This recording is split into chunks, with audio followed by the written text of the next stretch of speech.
Motivo de alegria estar aqui mais uma vez para falar do amor de Jesus. Para mim sempre vai ser satisfatório falar daquele que me tirou de um lugar onde eu nunca pensei que fosse sair, que me resgatou de um lugar que eu nunca pensei que fosse sair. E eu só tenho a agradecer a esse Deus por essa oportunidade. Amém? Povo de Deus, vocês estão felizes? Se vocês estão felizes, eu quero convidar você essa noite a nós darmos um brado de vitória. Amém? Glória a Deus. Eu vou contar até 3 e nós vamos dar um brado de vitória. Amém?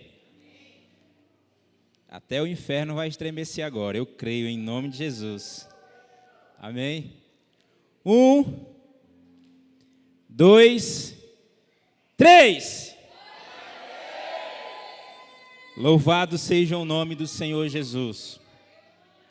Esses dias eu tenho, todas as vezes quando tem algo na igreja, seja ele campanha, seja ele série, eu sempre tento focar um pouco estudando a palavra para esse lado.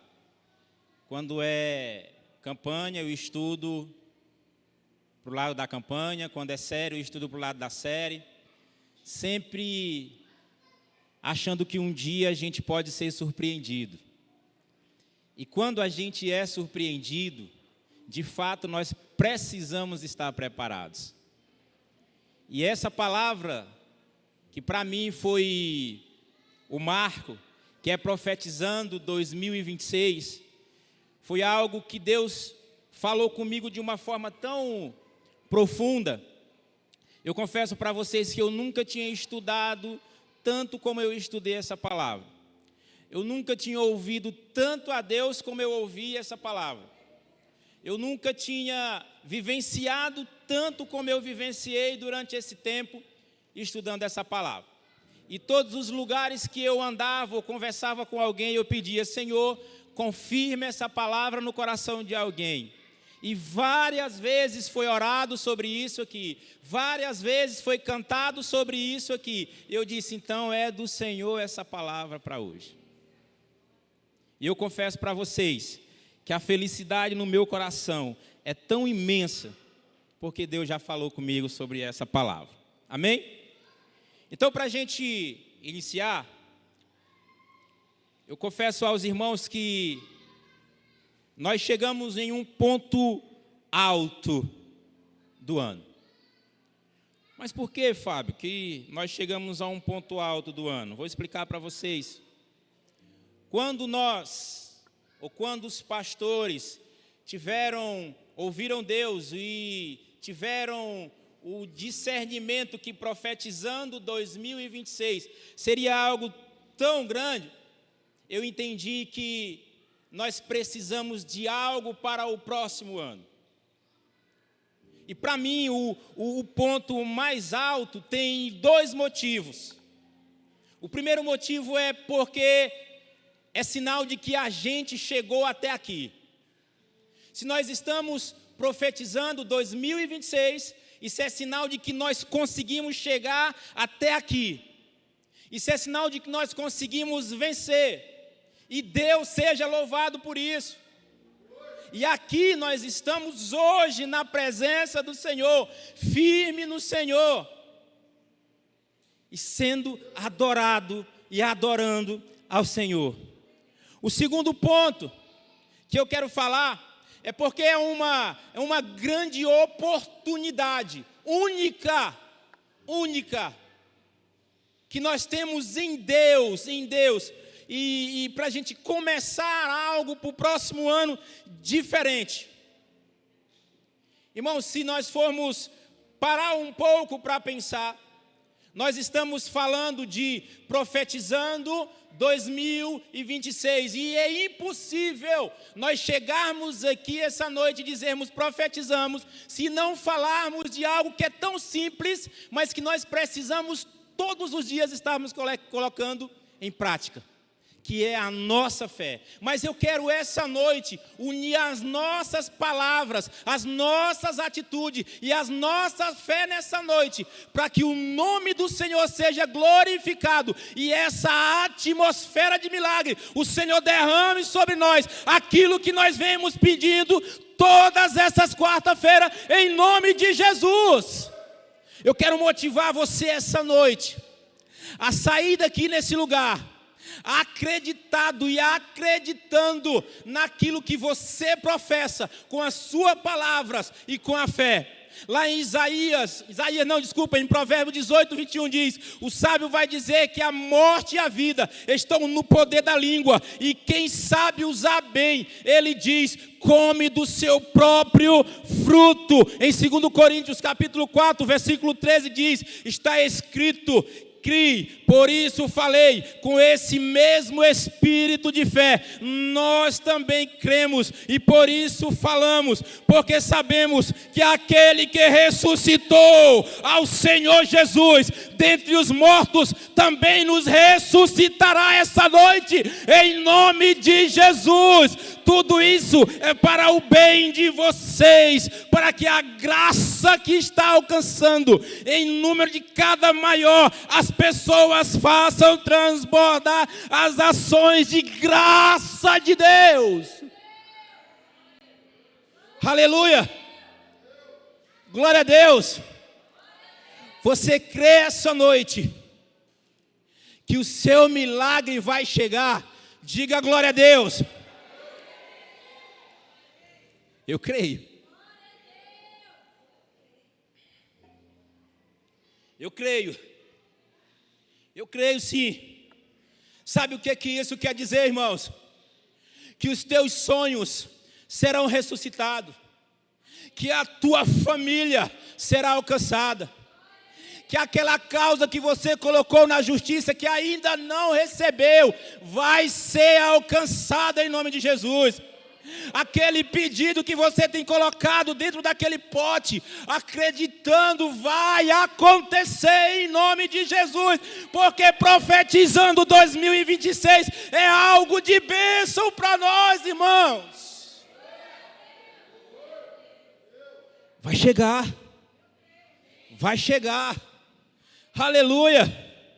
Nós cremos, irmãos, nós cremos. E por isso, se eu não estou enganado, é a quarta-feira, né, pastora? É a quarta-feira que nós estamos aqui. E nós vamos continuar, se assim for preciso. É Deus falando e nós continuando em nome de Jesus, amém? Nós iremos estar, seja de um dia ou outro, domingo a domingo, quarta a quarta. Mas aquilo... Irmãos, eu estava hoje em casa pensando que quando eu estivesse ministrando sobre isso, a primeira coisa que poderia acontecer, a dúvida que poderia acontecer, era, irmão Fábio, nós já passamos por várias campanhas, várias séries, e nada aconteceu. Se não aconteceu, alguma coisa está errado, irmãos. E não é da parte daquilo que Deus traz sobre a igreja. Não é sobre isso. E eu vim aqui essa noite, claro, para dar continuidade às outras quarta-feiras com os ministrantes que aqui passaram, para dizer para você algo, que se ainda não aconteceu, havia um homem no tanque de Betesda que era 38 anos. 38 anos, e ele ia todos os dias, até um dia um anjo desceu do céu, e aquilo que ele tanto almejava aconteceu. Irmãos, os dias passados não são diferentes dos dias de hoje. Eu quero motivar você essa noite. Não é diferente dos dias de hoje. Se aconteceu naquele dia, se há 38 anos, há 10 anos, há 1 ano, 2 anos, ainda não aconteceu, eu quero dizer para você, vai acontecer em nome de Jesus. A palavra do Senhor, ela não mente, irmãos. A palavra do Senhor não mente, e muito menos volta vazia. Aleluia! Em Isaías capítulo 43, versículo 19 diz: vejam, estou fazendo uma coisa nova.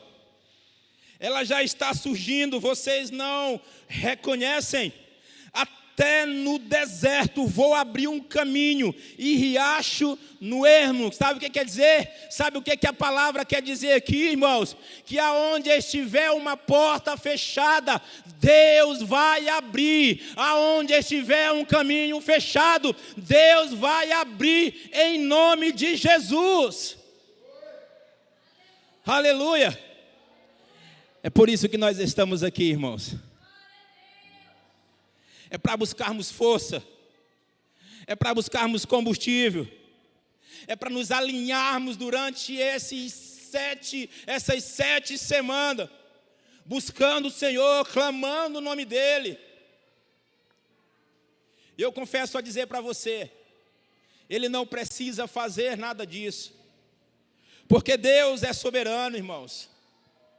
Porque Deus é soberano, Ele não precisa. Mas Deus, irmãos, Ele é um ser responsivo, Ele responde às orações. Se nós nos apresentarmos a Ele, se nós buscarmos Ele de todo o nosso coração, se nós colocarmos o nosso rosto, Ele se torna um ser favorável a nós, a mim e a você.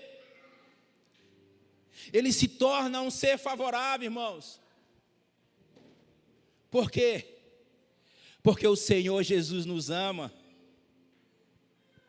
E talvez você veio aqui buscar algo essa noite.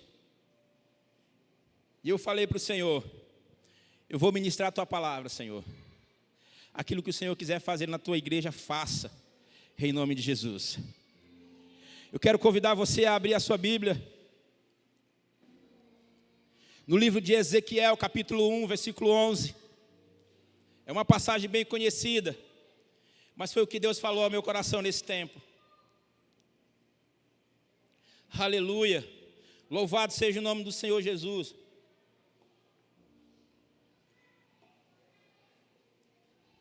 Ezequiel capítulo 37, versículo 1. Eu quero ler com você até o 11. Diz assim a palavra do Senhor: a mão do Senhor estava sobre mim, e por seu espírito Ele me levou a um vale cheio de ossos. Ele me levou de um lado para o outro, e pude ver que era enorme o número de ossos no vale, e que os ossos estavam muito secos. Ele me perguntou: filho do homem, esses ossos poderão tornar a viver? Eu respondi: ó soberano Senhor, só Tu sabes. Então ele me disse: profetize a esses ossos e diga-lhe: ossos secos, ouçam a palavra do Senhor. Assim diz o soberano Senhor a estes ossos: farei um espírito entrar em vocês, e vocês terão vida, em nome de Jesus. Porei tendões em vocês, e farei aparecer carne sobre vocês, e os cobrirei com pele. Porei um espírito em vocês, e vocês terão vida. Então vocês saberão que eu sou o Senhor. Aleluia.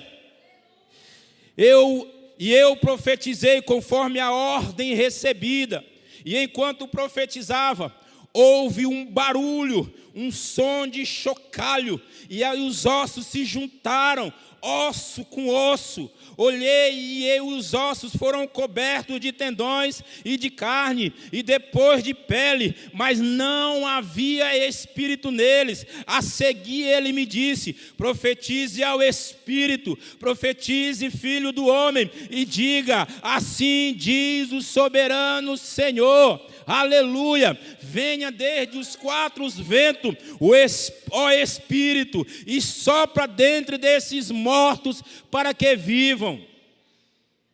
Profetizei conforme a ordem recebida, e o Espírito entrou neles. Eles receberam vida e puseram de pé. Era um exército enorme, aleluia. Então ele disse: filho do homem, esses ossos são toda a nação de Israel. Eles dizem: nossos ossos se secaram e a nossa esperança se foi. Fomos exterminados. Aleluia. O ano de 2026 está próximo. Ele se inicia. Ele irá se iniciar como essa folha, vazia, sem ter nada dentro dela.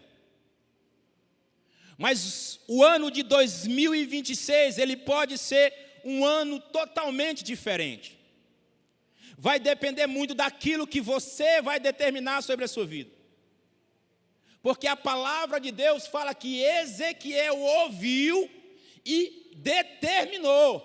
Ele falou. E é algo que eu quero falar nessa noite sobre. São aquilo que nós falamos e a nossa fé que nós exercemos.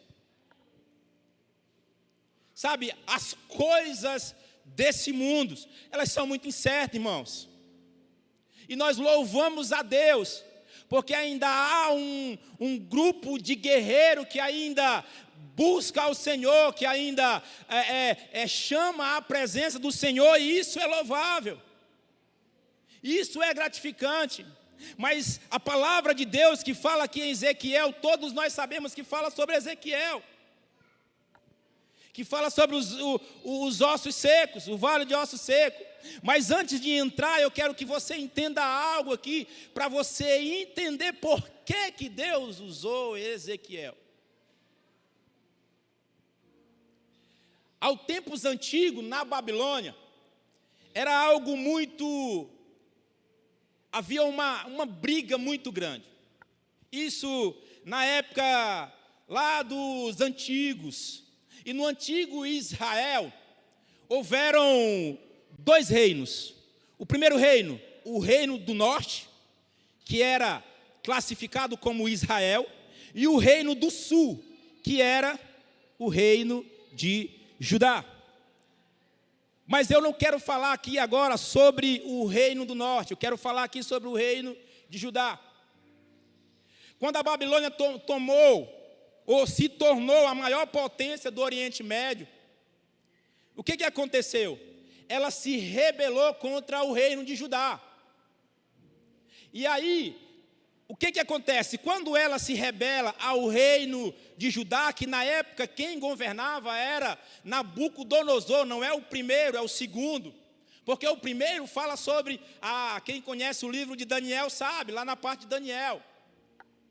E o segundo fala sobre Ezequiel, que está falando aqui. E o rei Nabucodonosor começa a se levantar contra o povo de Judá. Só que aí Judá começa a saber que o povo da Babilônia vai guerrear eles. E aí o que ele faz? Poxa, eles começam a olhar e dizem assim, cara, o nosso reino não vai dar conta do reino de Nabucodonosor. Então, vamos pedir ajuda ao reino, à cidade do Egito. E aí ele começa a pedir, só que aí é onde entra o detalhe. Mesmo com a ajuda, eles não conseguem vencer o rei Nabucodonosor. E aí o que acontece? Acontece a primeira deportação. Depois vem a segunda deportação. E aí é onde entra aqui o Ezequiel.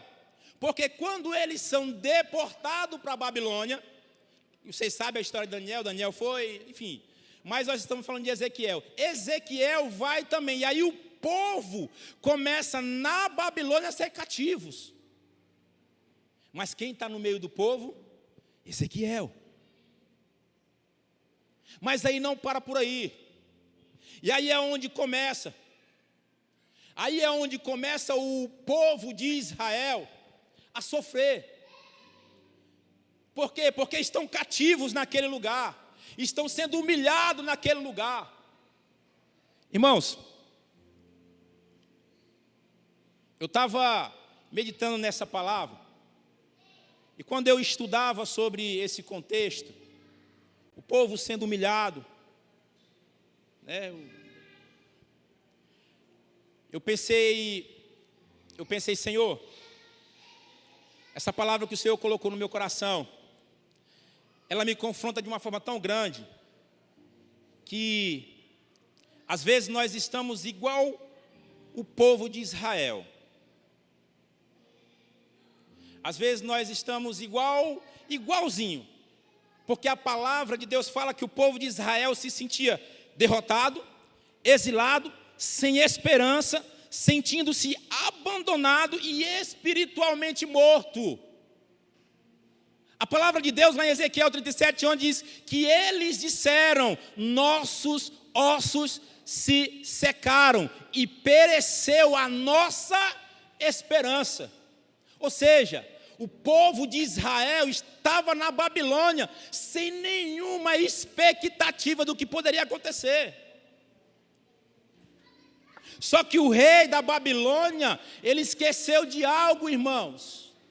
Ele esqueceu que no meio daquele povo existia um profeta chamado Ezequiel. E agora eu quero conjecturar algo com você aqui, que eu estava no quarto hoje. Eu imagino, sabe, o povo de Israel aqui agora. Aí o Senhor olha de lá para a igreja Adonai Imperatriz. Aí chega lá e diz assim: poxa, tem alguma coisa que eu preciso fazer. Reúne os pastores, aí reúne todos os pastores e diz assim: eu vou liberar para você uma campanha profetizando 2026, para que o povo que se sente derrotado não se sinta mais derrotado, para que o povo da Adonai que se sente preso não se sinta mais preso, para que o povo que está sem esperança, a esperança retorne em nome de Jesus, para que o povo que espiritualmente está morto reviva e ressuscita em vós. Irmãos, nada é por acaso, irmãos. Você acha que o Senhor, que Deus não sabia que isso poderia acontecer com Israel? Você acha, irmãos? Deus sabia, mas a única coisa que Deus queria era que o povo clamasse. Aí disse assim: não, peraí. Sabe, no meio desse povo tem alguém mais doido. No meio desse povo eu vou levantar um cara mais doido. E no meio desse povo, esse cara chama Ezequiel, o profeta. Mas aí não pare, a palavra de Deus fala que Deus dá um sonho a Ezequiel. Espera aí. Sabe, eu imagino hoje. Eu viajo muito no fantástico mundo de Bob quando eu estou estudando a Bíblia. Porque eu tento imaginar a forma como acontecia. O desespero daquele povo. E Deus só olhando. E Deus só observando. Eu disse: não, mas o povo não vai morrer não. Porque tem um homem ali, um profeta. Um profeta de Deus. Aí Deus faz assim: chama Ezequiel. E começa a dar um sonho a Ezequiel. Leva Ezequiel ao vale de ossos secos. E ao chegar, Ezequiel começa a observar. Irmão, eu imagino. O sonho de Ezequiel é uma conjectura minha, igual a oração de Daniel, quando foi para revelar o sonho de Nabucodonosor. Eu imagino Ezequiel olhando para lá, e era como se ele estivesse vendo tudo. Mas o que ele via era tão grave, era tão forte, que para aquela geração de Israel, para aquele povo, ele precisava entender, o povo precisava entender que essa visão era o que estava acontecendo com ele. Eram muitos ossos secos, irmãos. Eram muito. Você imagina olhar para um local onde os ossos estão todos espalhados. Você imagina? Era um símbolo de morte completa, eu posso com toda convicção em falar que não é algo agradável, porque eu convivo com isso. Porque eu vejo os ossos. Quando eu faço um processo de dissecação, eu desmonto esses ossos e eu tenho que montar eles todinho. Depende de qual osso seja, animal ou qualquer outro. Porque nós precisamos expor esses ossos. Mas eu imagino, irmãos, como as coisas de Deus é tão perfeita, mas é tão perfeita, que para montar esses ossos, você precisa realmente entender o que você está fazendo. Porque os ossos não é montado de cima para baixo, de lado para o lado. Não, os ossos precisam ser montados perfeitamente.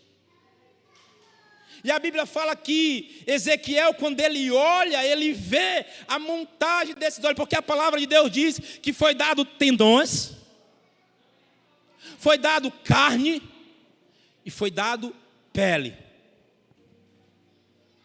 Foi tudo montado. E sabe o que esses ossos representavam naquela época, irmãos? Representavam a condição espiritual do povo de Israel. E não era só espiritual, era emocional também. Porque eles acreditavam que já estavam destruídos. Eles acreditavam que já estavam derrotados. A única coisa que eu acredito que, como a palavra não diz, eles não acreditavam era em Deus. Misericórdia, diga. Isso é um pensamento meu, viu, irmãos? Mas Deus levanta um homem. Então Deus pergunta ao profeta: poderão viver estes ossos? Ezequiel responde: Senhor, tu sabes. Sabe o que Ezequiel está dizendo aqui, irmãos? Ele poderia dizer: não sei. Ezequiel está dizendo assim: Senhor, só tu é o Todo-Poderoso que pode fazer esses ossos levantarem.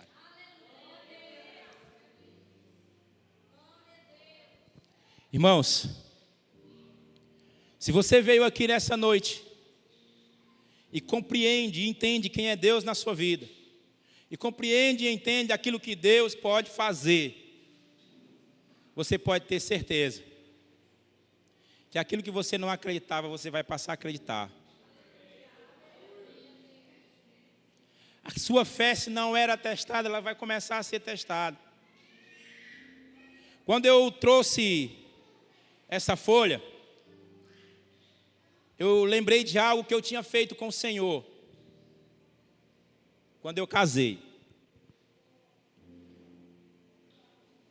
Eu e minha esposa, nós pegamos uma folha como essa, e eu falei assim: amor, vamos colocar nessa folha todos os nossos projetos, tudo aquilo que nós queremos do Senhor, tudo aquilo que nós almejamos do Senhor, e vamos esquecer essa folha. Irmãos, nós começamos. Anotamos. Quando finalizou, nós dizemos: agora nós vamos colocar ela num lugar e esquecer que essa folha existe. Esquecer. E nós fizemos isso. Com um ano depois, em dezembro, no final do ano, nós pegamos a folha. Irmãos, claro que tem todo um processo em Deus para que tudo aconteça. Nós pegamos essa folha. Quando nós olhamos a folha, nós fomos só marcando aquilo que Deus tinha concretizado na nossa vida. Marcava um, marcava outro. Eu lembro que ficou só um que nós não conseguimos, mas que 2 anos depois o Senhor nos surpreendeu. E eu, sentado com ela, eu falei: amor, você lembra daquele negócio que nós escrevemos? Lembro. Pois é. O Senhor nos deu. O que eu quero dizer com isso?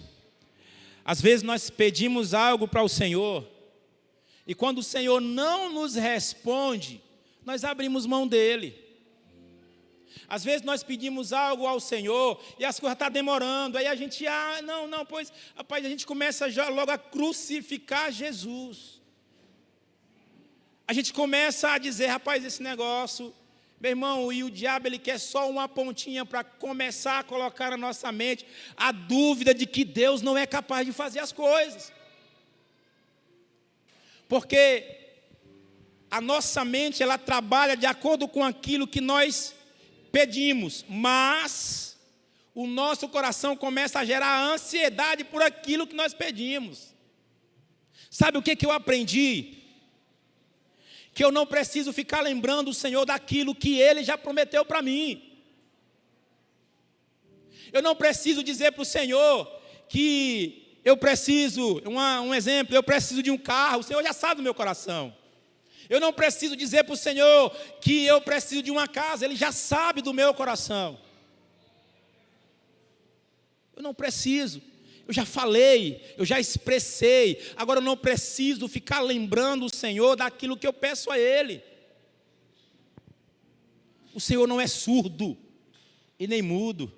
Você pode ter certeza que quando nós pedimos algo para o Senhor, é anotado no caderno dEle. Mas só acontece quando a nossa perseverança em Deus, ela permanece em Deus.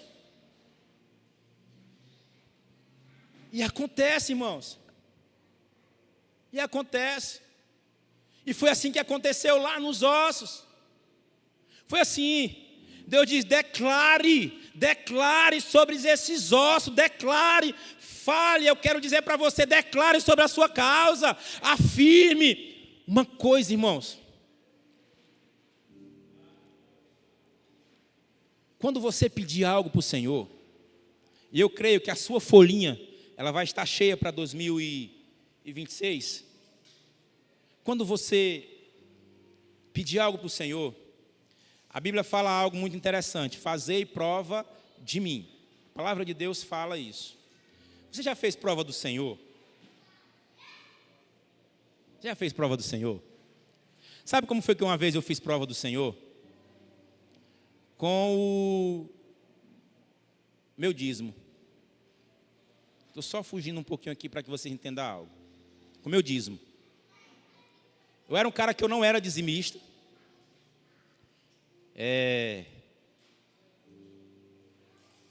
E quando eu confessei isso para o pastor,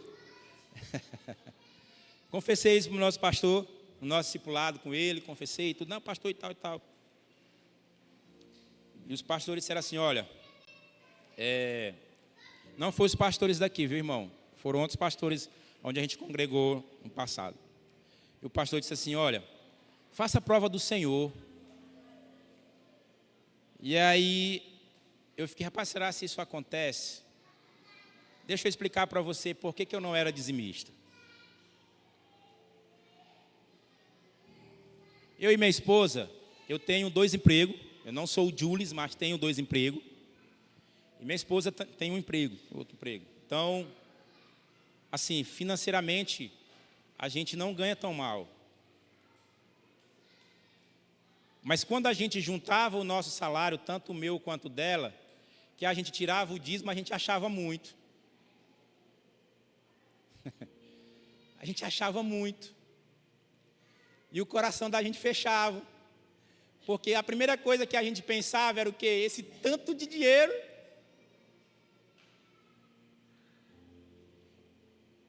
E aí eu disse para minha esposa assim, pois a partir de hoje, nós vamos fazer diferente. Porque ela trabalha em um lugar, recebe uma data, eu trabalho em outro, recebo em outra data, e eu trabalho em outro e recebo em outra data. E eu falei para ela, eu disse, quando você receber seu salário, você já devolve o dízimo. Não espera nem o meu entrar. Quando eu receber o do governo federal, eu já devolvo o dízimo. Quando eu receber do Tocantins, eu já devolvo o dízimo. Por quê? Porque é mais pouco. Irmãos, essa é a minha e a minha esposa, a nossa dificuldade. Nós olhávamos para aquela quantidade e achávamos que aquela quantidade era muito para devolver ao Senhor. Por isso nós não devolvíamos. E talvez você ganha 1, 2, 3, 4, 10 salário mínimo, amém? 10 salário mínimo. E aí você olha para aquele dinheiro, quando você separa o dízimo, você diz, meu Deus, aqui é muito. Mas o que eu quero dizer para você? Da forma que nós conseguimos dizimar. Eu confesso para vocês que nós passamos 5 meses na cesta básica da igreja para dizimar o Senhor. Gente, eu e minha esposa, eu não estou dizendo para você tirar da comida do seu filho para fazer isso, não. Estou falando eu e minha esposa. Nós passamos 5 meses agindo com fé e fazendo prova do Senhor. Senhor, nós vamos. E ficamos 5 meses na cesta básica. Quando nós nos organizamos, irmãos, a nossa renda, ela praticamente triplicou. Quando nós nos organizamos, a nossa renda praticamente triplicou. As portas, elas se abriram de uma forma tão grande que nós começamos a fazer doações de cestas básicas. Nós comprávamos todo mês 10 cestas básicas para a igreja. Está aí, doe para a pessoa que precisa. Todo mês, 10 cestas básicas. E para a honra e a glória do nome do Senhor Jesus, tudo aquilo que eu já recebi do céu, seja ele financeiro, seja ele material, eu declaro sobre a tua vida em nome de Jesus, 1000 vezes mais. Se nós recebemos 1000, você vai receber 10 em nome de Jesus, e a tua fidelidade ao Senhor vai aumentar em nome de Jesus, amém? Mas voltando para cá, irmãos, não para por aí. Ezequiel tinha declarado sobre os ossos, para que se juntassem, mas não para por aí, precisava de algo mais. E Deus dá ordem, profetiza sobre estes ossos, e dizes, osso seco, ouve a palavra do Senhor. E a palavra de Deus fala que Ezequiel começa a ouvir ruídos, começa a ouvir barulhos, os ossos começam a se juntar, osso com osso, depois carne, depois pele, mas ainda falta algo, irmãos.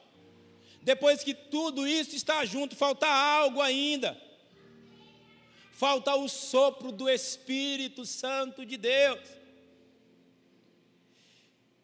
Versículo 9 diz, Deus ordena, profetiza ao Espírito e diz, Espírito, vem dos 4 ventos e sopra sobre esses mortos para que vivam. E o Espírito começa a entrar nesses ossos. E naquele momento aqueles ossos começam a reviver. E naquele momento aqueles ossos começam a ficar em pé. E a palavra de Deus fala que se tornaram um exército poderoso. Aonde havia morte, houve vida. Aleluia. Eu quero essa noite declarar algo sobre a sua vida. Eu vou finalizar, estou terminando já. Feche seus olhos nesse momento.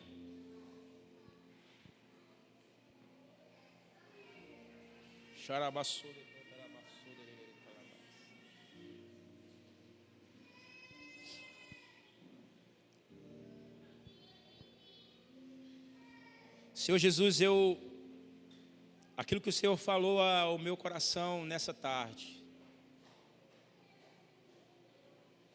aquilo que o Senhor revelou ao meu coração nessa tarde sobre a tua igreja. Eu quero declarar essa noite.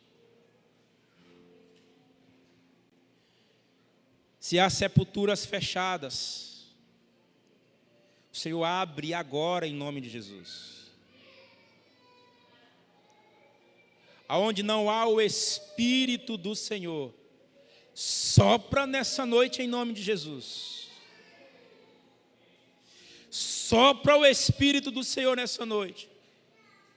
Aonde há um cansaço, meu Deus, sopra o teu Espírito essa noite.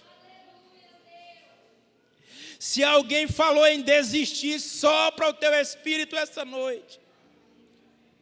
Se alguém está desanimado, sopra o teu Espírito essa noite. Se alguém está pensando em desistir, sopra o teu Espírito essa noite. Se alguém não está conseguindo caminhar, sopra o teu Espírito essa noite. Ressuscita o teu Espírito em nós essa noite. Se nós entramos aqui pedindo algo ao Senhor, se nós entramos aqui querendo uma resposta do Senhor, eu te digo, a tua fé alcança montanhas e o Senhor é revelado sobre a tua vida. Não desista, o Senhor é contigo. Rabassude carabassude cantarabas, remanassoe andarabassude cantarabas. Ossos levanta, ossos levanta, tendões começam a se movimentar nessa noite. Ossos levantam, ramanassude cantarabas.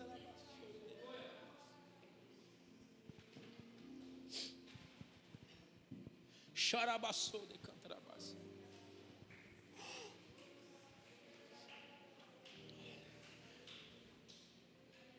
Você veio aqui essa noite porque você quer algo do Senhor.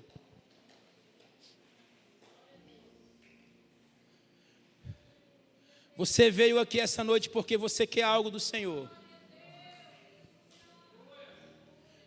Você veio aqui essa noite porque você busca algo do Senhor. E eu vim aqui essa noite porque eu quero ser usado por Deus para lhe entregar aquilo que Deus já falou contigo. Rabassou de carabassou de cantarabás.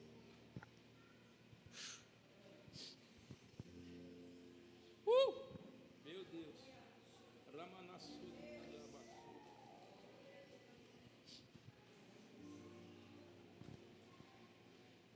Eu quero dizer algo para você.